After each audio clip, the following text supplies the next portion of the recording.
Docteur Maurice Sanda Kouyaté, bonjour. Bonjour.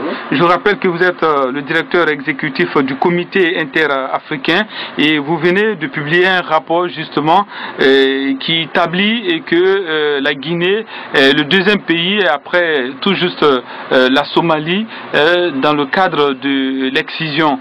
Est-ce qu'on peut savoir qu'est-ce qui fait que justement ce phénomène perdure en Guinée?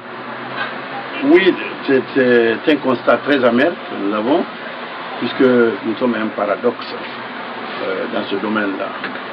Autant nous avons été les pionniers, nous demeurons d'ailleurs les pionniers dans les stratégies de lutte contre les mutilations génitales féminines. Je voudrais rappeler que la lutte a commencé ici en Guinée en 1984.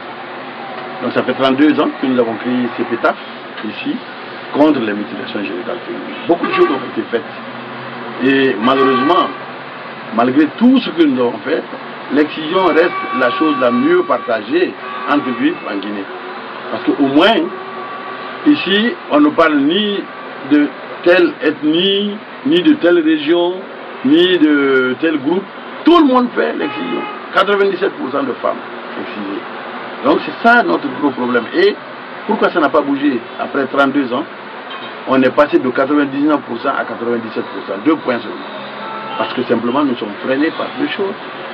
Par le fait que notre pays étant profondément religieux, il y a des marabouts qui se font appeler leaders religieux, qui intoxiquent.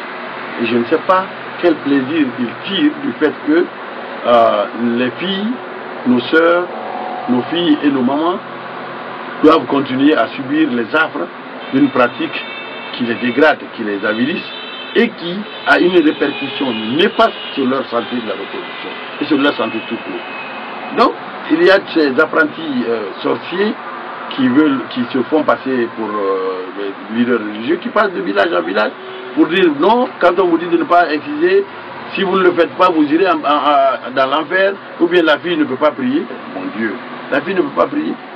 Mais l'épouse du roi d'Arabie Saoudite, elle va à la Mecque, elle prie, à la Kaaba, elle prie, elle n'a pas subi les mutilations génitales féminines. Alors, pourquoi on peut dire ça qu'on ne peut pas prier? Mais c'est cette mauvaise interprétation et le fait qu'on n'ait pas appliqué la loi. Nous nous sommes battus ici pendant des années pour qu'il y ait une loi. Maintenant nous avons la loi. Heureusement que le gouvernement maintenant prend le corps du problème.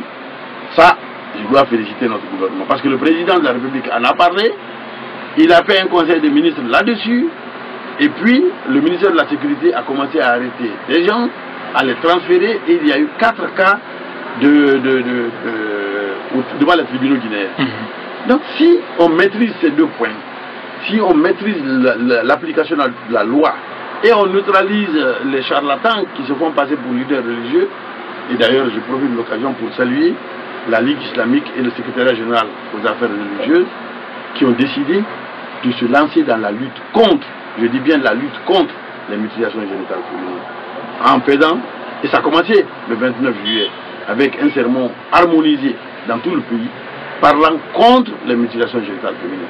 Alors j'ai espoir que si on applique ces 2 choses, et on arrête les gens qui font ça, dans 5 ans, nous allons voir une diminution drastique des cas de mutilation génitale féminine. Alors justement, Dr Kouyaté, vous l'avez dit, vous avez été aussi rencontrer le Premier ministre mercredi.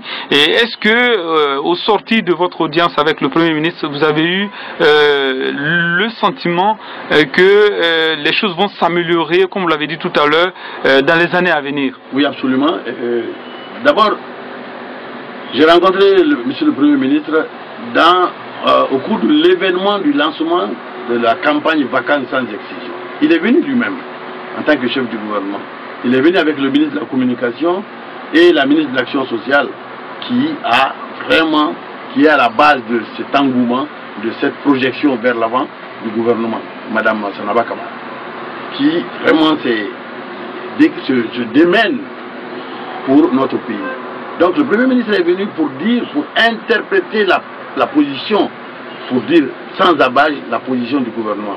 Il a dit dans son discours que les mutilations génitales féminines sont dégradantes et que la Guinée et son gouvernement s'engagent à les éliminer. Ça, on ne l'avait jamais eu dans ce pays.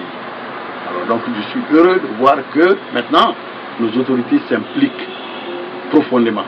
Ce n'est pas pour quelqu'un d'autre, c'est pour nos filles, c'est pour nos mamans et c'est pour nos épouses. Donc je voudrais profiter de votre site pour dire merci au gouvernement et dire que la lutte continue. C'est pas fini.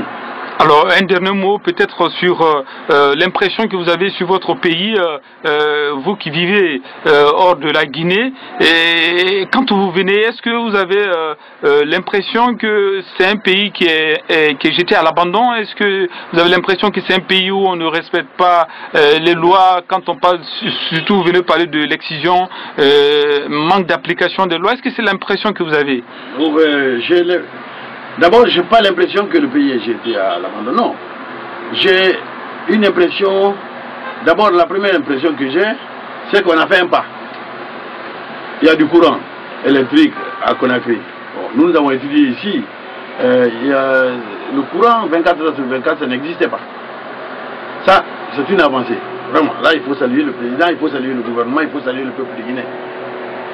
Mais, moi je l'ai dit, il y a 5, je fais près de 10 ans que je le dis, je le répète. Le problème de la Guinée, ce n'est ni l'eau, ni l'électricité. Le problème de la Guinée, c'est la loi. L'application des lois, le respect des lois, c'est notre problème ça. Et c'est ça qui est dommage. Parce que là, c'est catastrophique. Il faut qu'on change cela. Lorsque un policier siffle, qu'on s'arrête, et que ce policier ne vienne pas prendre l'argent, mais qu'il dise, vous avez fauté, qui donne la contravention et vous partez. Mais nous sommes le seul pays, je le répète, le seul pays au monde où les gens roulent sur l'autoroute en sens inverse. Et tout le monde est d'accord sur ça. J'aurais été un député, j'allais proposer une loi en Guinée, très simple. Vous roulez dans le sens contraire sur l'autoroute, votre véhicule est mis aux enchères. C'est fini, il n'y a pas de contravention. Quand vous faites ça, vous le faites 1, 2, 3 fois, vous verrez que personne ne marchera dans le sens. Donc, vraiment, il faut appliquer la loi, il faut respecter la loi. Mais je m'empresse de dire qu'il faut l'appliquer de façon régulière, au même niveau pour tout le monde. Docteur Maurice Sanda Kouyaté, merci d'avoir répondu à nos questions. C'est moi qui vous remercie. Merci beaucoup.